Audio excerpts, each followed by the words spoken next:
بسم اللہ الرحمن الرحیم۔ عزیز طلباء، معزز خواتین و حضرات، آج ہم جان کیٹس کی ایک شاندار خطابیہ نظم اوڈ آن اے گریشین ارن کا مطالعہ کریں گے، جو 1819 میں لکھی گئی اور 1820 میں اسے پبلشڈ کیا گیا۔ یہ نظم 5 سٹینزاز پر مشتمل ہے اور ہر سٹینزا میں 10 لائنیں موجود ہیں، یعنی اس نظم میں ٹوٹل 50 لائنیں ہیں۔ اس نظم کو آئمبک پینٹامیٹر میں لکھا گیا ہے۔ آئمبک پینٹامیٹر سے مراد یہ ہے کہ اس نظم کا ہر مصرع 5 فٹ پر مشتمل ہے اور ہر فٹ میں 2 سیلیبلز ہیں۔ اب ان 2 سیلیبلز میں پہلا سیلیبل انسٹریسڈ ہے، یعنی غیر تاکیدی ہے، اور دوسرا سیلیبل سٹریسڈ ہے، یعنی تاکیدی ہے۔ عزیز طلباء،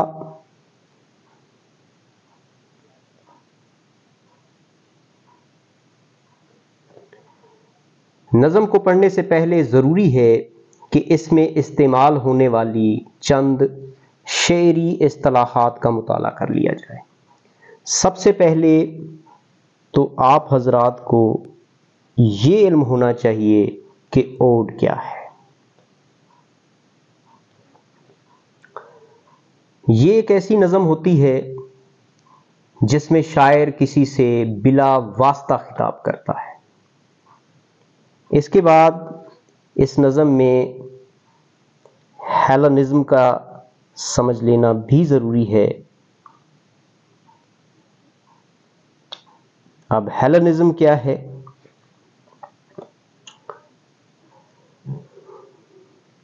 اس سے مراد گریک انفلوئنس یا پھر ریفرنس ہوتا ہے،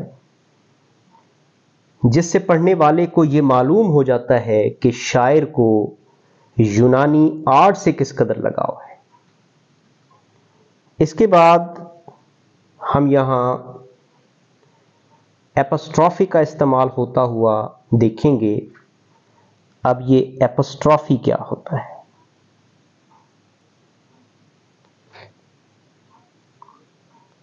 گرامر میں تو آپ ایپسٹرافی کا استعمال اس وقت کرتے ہیں جب آپ نے کسی چیز کی ملکیت یا کسی چیز کا تعلق ظاہر کرنا ہو، لیکن نظم کے اندر اس سے مراد کسی کو مخاطب کرنا ہوتا ہے۔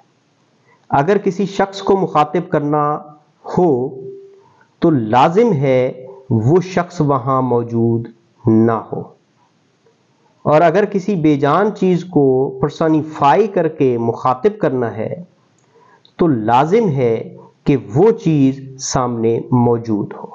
بس آپ نے یہ فرق ذہن میں رکھنا ہے۔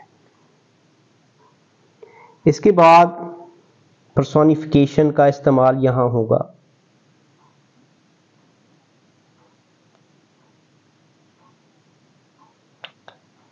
اب پرسونیفیکیشن کیا ہے؟ آپ میں سے اکثر لوگوں کو اس کے بارے میں بخوبی علم ہوگا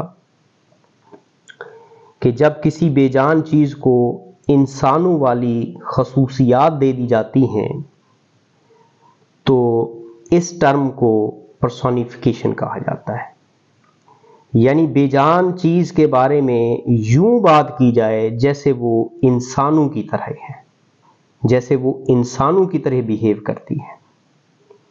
اس کے بعد یہاں پہ میٹافر کا استعمال بھی ہوگا۔ میٹافر کے بارے میں آپ لوگ بخوبی جانتے ہیں، 9th 10ویں میں بھی آپ پڑھتے آ رہے ہیں، یعنی اس سے مراد ہوتا ہے استعارہ۔ اس کی زیادہ وضاحت کرنے کی ضرورت نہیں ہے کیونکہ سملی ہو یا استعارہ ہو یہ ہم پڑھتے رہتے ہیں۔ اس کے بعد اس نظم کے اندر انیفرا کا استعمال ہوگا۔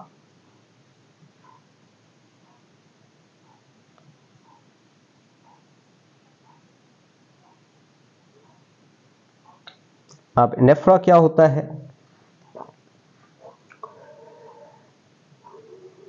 یعنی 2 یا دو سے زیادہ قریب کی لائنوں کا ایک ہی لفظ سے جب شروع کیا جائے، ایک ہی لفظ سے جب آغاز کیا جائے تو اس ٹرم کو انیفرا کہا جاتا ہے۔ یہ میں نے آپ کو جب جان کیٹس کی نظم اے تھنگ آف بیوٹی پڑھائی تھی تو وہاں بھی میں نے اس کی وضاحت کی تھی، جب میں نے کہا تھا وہ آف سے دو لائنیں شروع ہو رہی تھیں۔ تو اس کے بعد یہاں پہ اس نظم میں پیراڈاکس کا استعمال بھی ہوگا۔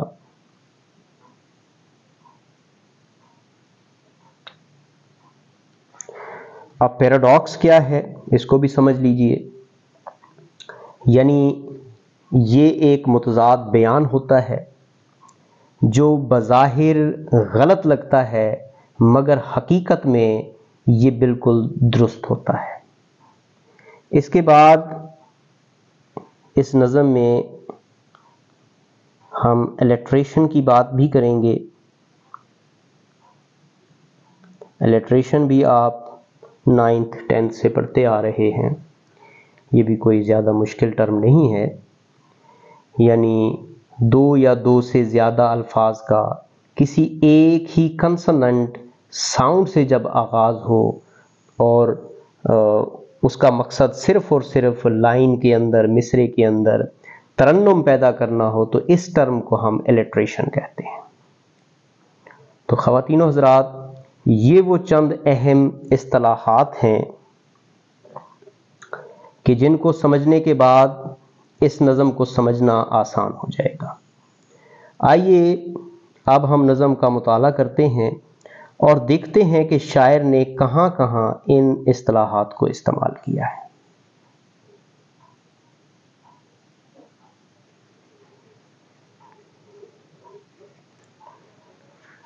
سب سے پہلے تو آپ سے گزارش ہے کہ آپ حضرات الفاظ کی پروننسیشن پہ توجہ دیا کریں، لفظ کس طرح پڑھا جا رہا ہے اس کو غور سے سنا کریں اور پھر کوشش کیا کریں کہ نظم کو پھر آپ ایک بار، کم سے کم ایک بار پڑھ لیا کریں۔ Thou still unravished bride of quietness, thou foster child of silence and slow time. اب یہاں پہ آپ ذرا غور کیجئے گا، شاعر نے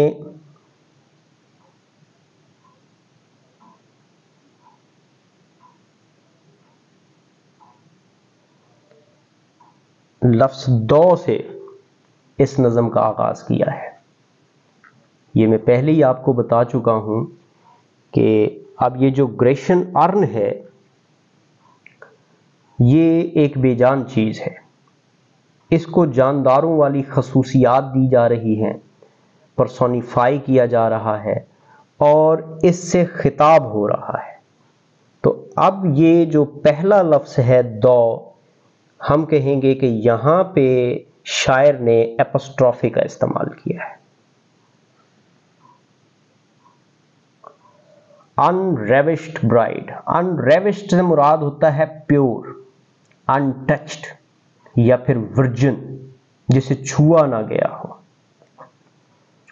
ایک ایسی دلہن جو بیاہے جانے کے بعد بھی مقدس ہے، اسے چھوا نہیں گیا ہے، وہ خالص ہے، بالکل اس کے اندر کنوارا پن ہے۔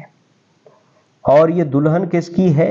کوائٹنس، دلہن ہے یہ سکون کی۔ اس کے بعد نیچے لائن کو دیکھیے، دو۔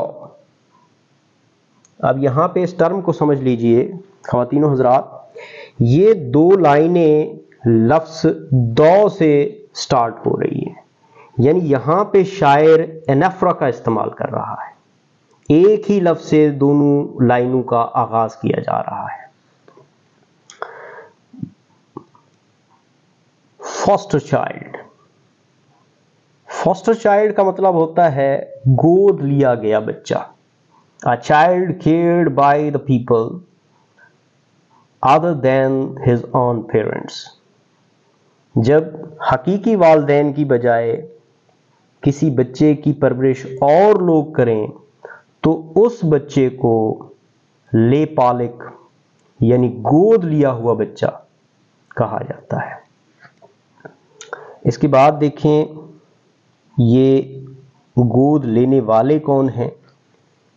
Silence and slow time. یہاں پہ سائلنس اور ٹائم کو پرسونیفائی کر دیا گیا ہے کیونکہ گود لینا، پرورش کرنا یہ انسانوں کی خوبی ہے، اور یہی خوبی یہاں پہ سائلنس اور ٹائم کو دے دی گئی ہے.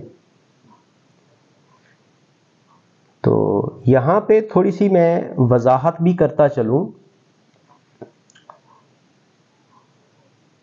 عام طور پہ کیا ہوتا ہے کہ کوائٹنس اور سائلنس ان کو ایک دوسرے کا مترادف سمجھا جاتا ہے، لیکن عزیز طلباء ان دو الفاظ کے اندر فرق موجود ہے.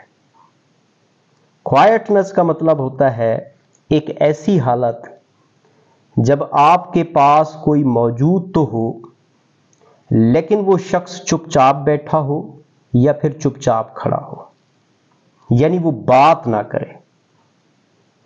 یا بعض اوقات یہ بھی ہوتا ہے کہ آواز موجود ہوتی ہے، آواز آتی ہے، لیکن وہ اس قدر ہلکی ہوتی ہے اور وہ مدھر اور ترنم بھری ہوتی ہے کہ اس سے بجائے آپ متاثر ہوں لطف اندوز ہوتے ہیں.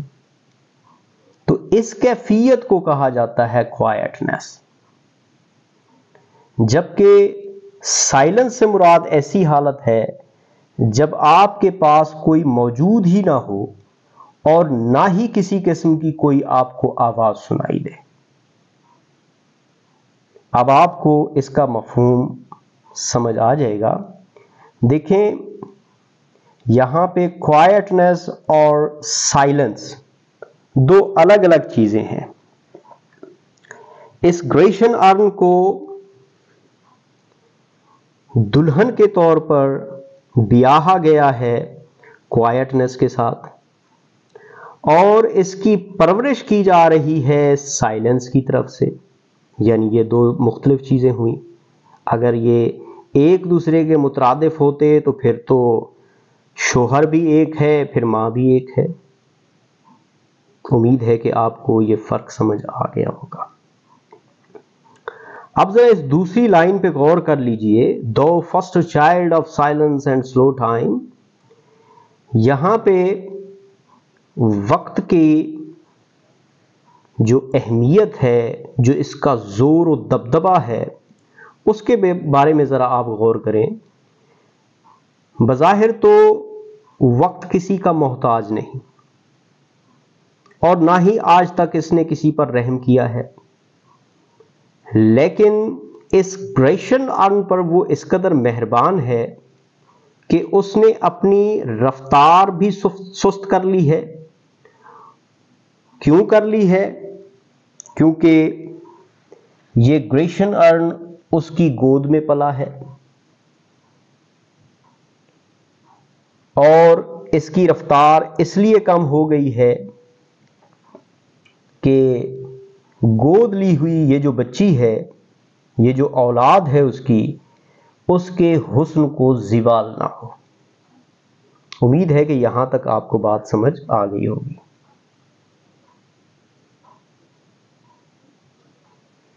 Selvan historian who canst thus express a flowery tale more sweetly than a rhyme. یہاں آپ غور کریں خواتین و حضرات.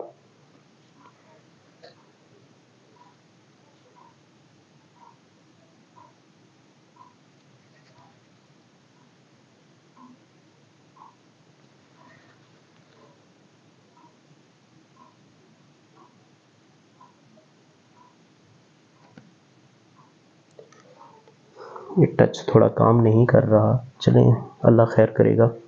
سیلوین، لفظ سیلوین جو ہے یہ فارسٹ کے لیے استعمال کیا جاتا ہے، یعنی فارسٹ لائک، رسٹک. اور رائم سے مراد ہے، چلیں اس نے کام کرنا شروع کر دیا. رائم سے مراد ہے poem.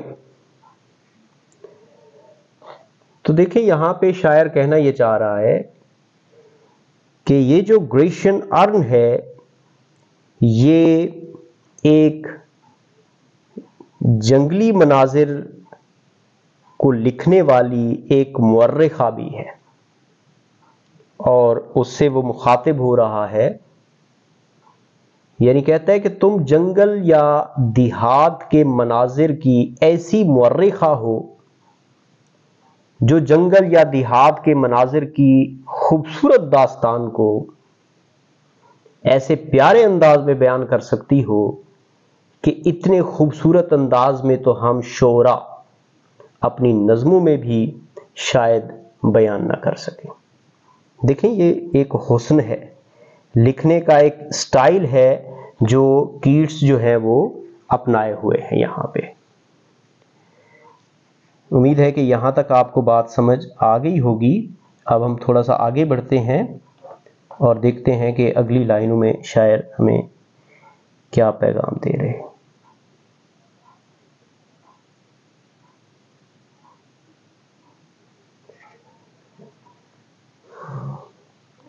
What leaf-fringed legend haunts about thy shape? Of deities or mortals, or of both? And Tempe are the dales of Arcady. یہاں ذرا غور کیجئے خواتین و حضرات. کیٹس نے اس یونانی صراحی پر بنی مختلف اشکال کا بخوبی مشاہدہ کیا ہے، اور وہ چاہتا ہے کہ یہ صراحی خود پر بنی ہر تصویر کے پس منظر میں موجود داستان کو خود اپنی زبان سے بیان کرے. لہٰذا وہ اس صراحی سے سوال کرتا ہے کہ تمہارے وجود پر بنی جو تصویر ہے جس کے کناروں کو پتوں سے سجایا گیا ہے،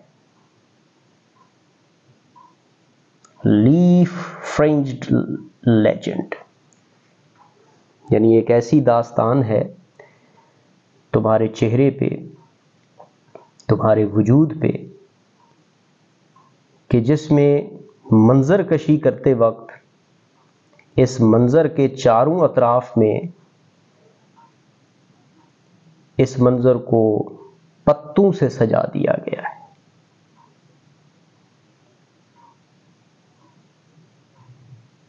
تو سوال کرتا ہے کہ اس تصویر میں نظر آنے والے یہ جو دیوی یا دیوتا ہے یا پھر کوئی فانی مخلوق یعنی انسان ہے، ان میں سے یہ کون ہے؟ یہ دیوی دیوتا ہے یا پھر انسان ہے یا پھر یہ دونوں ہیں؟ آخر ان تصاویر میں نظر آنے والے لوگوں کی حقیقت کیا ہے؟ یہ دیوی دیوتا ہیں یا پھر انسان ہیں جن کے مقدر میں فنا ہوتی ہے؟ اور وہ یہ بھی سوال کر رہا ہے کہ یہ منظر جس وادی میں دکھایا جا رہا ہے، جو اس منظر کے پس منظر پہ وادی نظر آ رہی ہے، وہ یونان کی وادی ٹیمپی ہے یا پھر آرکیڈی یا آرکیڈیا؟ ان میں سے یہ کون سی وادی ہے؟ امید ہے کہ آپ کو یہاں تک بات سمجھ آ گئی ہوگی. تو آگے بڑھتے ہیں.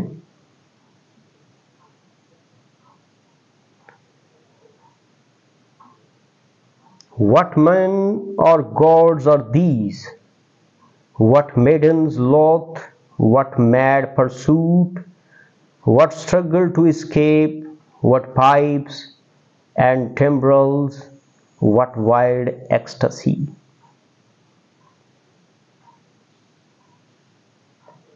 یہاں پہ کیٹس سوال پہ سوال کرتے نظر آ رہے ہیں اور ان سوالات کو شاعری کی ٹرم میں ریٹوریکل کوسچنز کہا جاتا ہے. یعنی یہ وہ سوالات ہوتے ہیں جن کے بارے میں پوچھنے والے کو علم ہوتا ہے کہ ان کا جواب کیا ہے، لیکن وہ معاملے کو دلچسپ بنانے کے لیے ان سوالات کا استعمال کرتا ہے. دیکھیں وہ پوچھ رہا ہے، اسی گریشن ارم سے پوچھ رہا ہے کہ یہ کون سے انسان یا دیوتا ہے.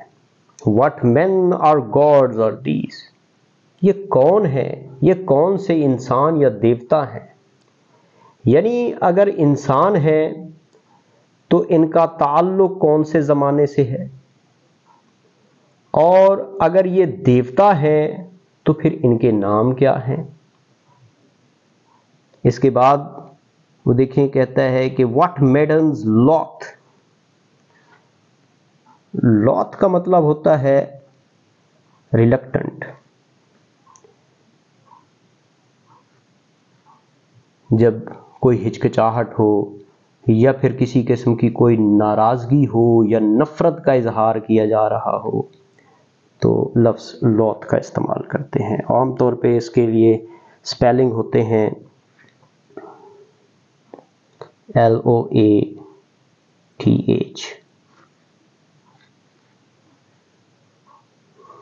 کیٹ سوال کر رہے ہیں کہ یہ کون سی دوشیزائیں ہیں، یعنی یہ کون سی بالغ لڑکیاں ہیں کہ جن کے چہروں سے لگتا ہے کہ وہ خفا ہیں، ناراض ہیں، کسی غصے کا اظہار کر رہی ہیں. اور what mad pursuit، آخر یہ کون سا احمقانہ تعاقب ہے، آخر یہ پاگل کون ہے جو ان دوشیزاؤں کا پیچھا کر کے انہیں پریشان کرنے کی کوشش کر رہے ہیں.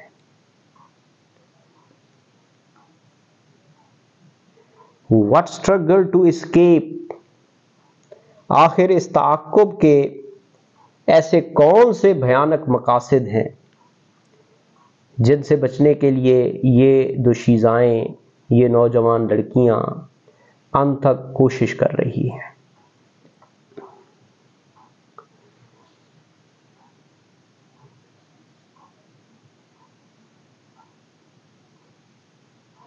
یہ کون سی بانسریاں ہیں اور یہ کون سے دف ہیں یا پھر طبلے ہیں جن کو بجایا جا رہا ہے. پائپ سے مراد بانسریاں ہیں اور ٹیمبرل سے مراد ہیں یعنی دف یا طبلہ وغیرہ، یعنی یہ سازندے ہیں. اس کے بعد آخر میں دیکھیں اس نے ایک سوال کر دیا ہے کہ what wild ecstasy، آخر یہ کون سی بے خودی ہے جس کا اس انداز میں اظہار کیا جا رہا ہے. ایکسٹسی کا مطلب ہوتا ہے بے خودی یعنی ریپچر، جب انتہا کی خوشی ہو، ایسی خوشی جو سنبھالے نہ سنبھالی جائے. امید ہے کہ آپ کو یہ پہلا سٹینزا سمجھ آ گیا ہوگا. آئیے اب ہم دوسرے سٹینزا کی طرف بڑھتے ہیں اور دیکھتے ہیں کہ شاعر یہاں پہ کون سی شعری اصطلاحات کا استعمال کر رہے ہیں. Heard melodies are sweet, but those unheard are sweeter. Therefore, ye soft pipes play on. Not to the sensual ear, but more endeared pipe to the spirit deities of no tone. یہاں پہ آپ غور کریں خواتین و حضرات، جب شاعر کہتا ہے کہ heard melodies are sweet but those unheard are sweeter, unheard are sweeter, یہاں پہ دراصل شاعر نے پیراڈاکس کا استعمال کیا ہے۔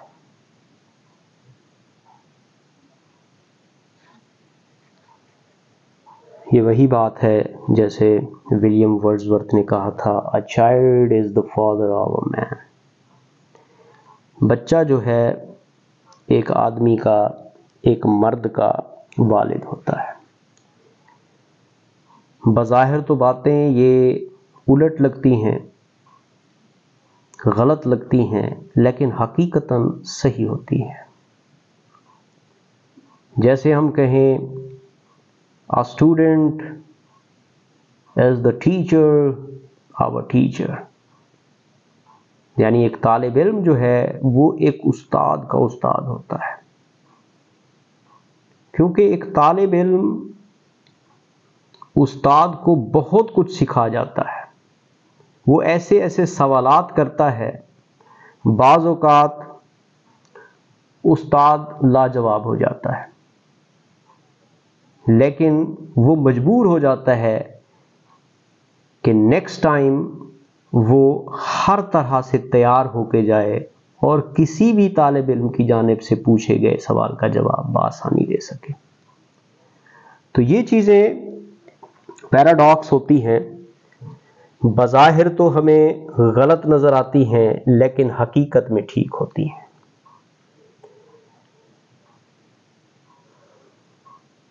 تو دیکھیں شاعر کہہ رہے ہیں کہ سنائی دینے والی موسیقی تو سریلی ہوتی ہے، ہرڈ میلوڈیز آر سویٹ، مگر وہ موسیقی جو سنائی نہ دے وہ اور بھی زیادہ سریلی ہوتی ہے، but those unheard are sweeter, یعنی سنائی دینے والے سے بھی زیادہ سریلی وہ موسیقی ہوتی ہے جو سنائی نہ دے۔ وہی پیراڈاکس کا استعمال،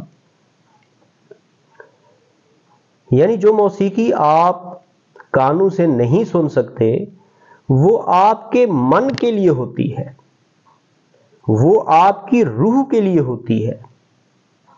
عزیز طلباء، جسم کی کوئی حقیقت نہیں، چونکہ یہ فانی ہے، اس نے مٹ جانا ہے۔ اب جس موسیقی کا اثر آپ کے کانوں تک محدود ہو وہ موسیقی بھی فانی ہے،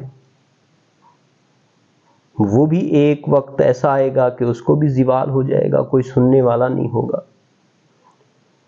اور جس موسیقی نے آپ کی روح کو متاثر کر دیا ہو حقیقت میں وہ لافانی ہے۔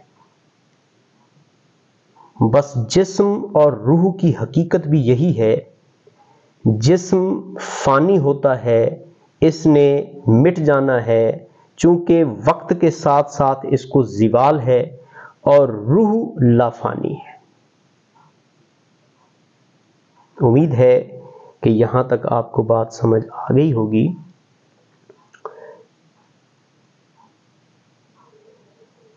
تو آگے دیکھیے، Therefore ye soft pipes play on,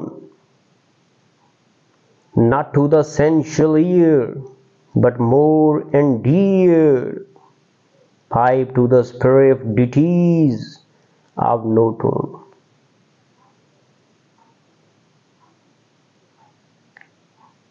deities سے مراد سانگز ہوتا ہے۔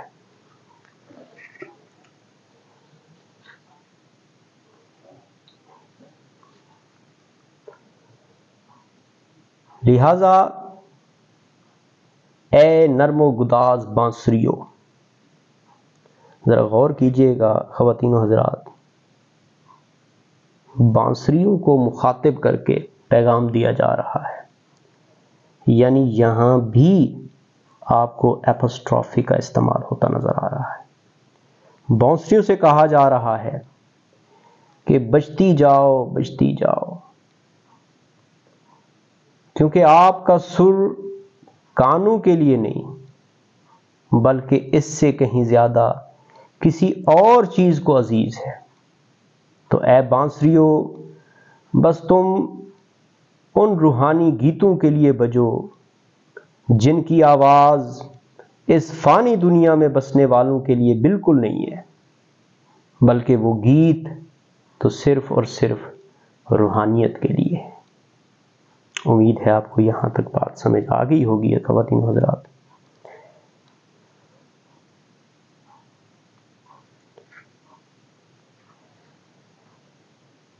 نیکسٹ لائن کو ذرا غور سے پڑھیے۔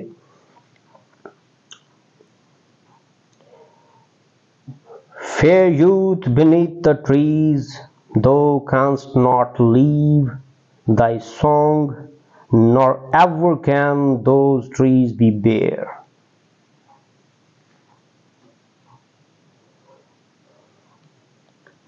درختوں کے نیچے بیٹھے ایک خوب رو نوجوان سے خطاب کیا جا رہا ہے، اور اسے کہا جا رہا ہے کہ تم ہمیشہ اپنے گیت کو گاتے ہی رہو گے۔ Fair youth beneath the trees, thou canst not leave thy song. اپنے گیت کو تم چھوڑ نہیں سکتے۔ تم جس طرح گا رہے ہو اسی انداز میں رہتی قیامت تک تم نے ایسے ہی گاتے چلے جانا ہے۔ تمہارے بس میں ہی نہیں ہے کہ تم اپنے اس گیت کو بند کر سکو، چونکہ مصور نے اپنے فن سے تمہیں اور تمہارے گیت کو لافانی کر دیا ہے، اور تمہارے ساتھ ساتھ nor ever can those trees be bare، اور تمہارے ساتھ ساتھ ان درختوں کو بھی لازوال بنا دیا ہے، جن کے پتے کبھی جھڑ نہ پائیں گے، کیونکہ وہ بہار کے محبوب بن چکے ہیں، اور بہار نے ان کو اس طرح اپنا محبوب بنا لیا ہے کہ وہاں خزاں کا اس نے داخلہ ہمیشہ ہمیشہ کے لیے بند کر دیا ہے۔ نیکسٹ لائن میں دیکھیے۔ Bold lover, never, never canst thou kiss, thou winning near the goal, yet do not grieve. She cannot fade, thou hast not thy bliss. Forever wilt thou love, and she be fair. یہاں پر ایک بہادر نوجوان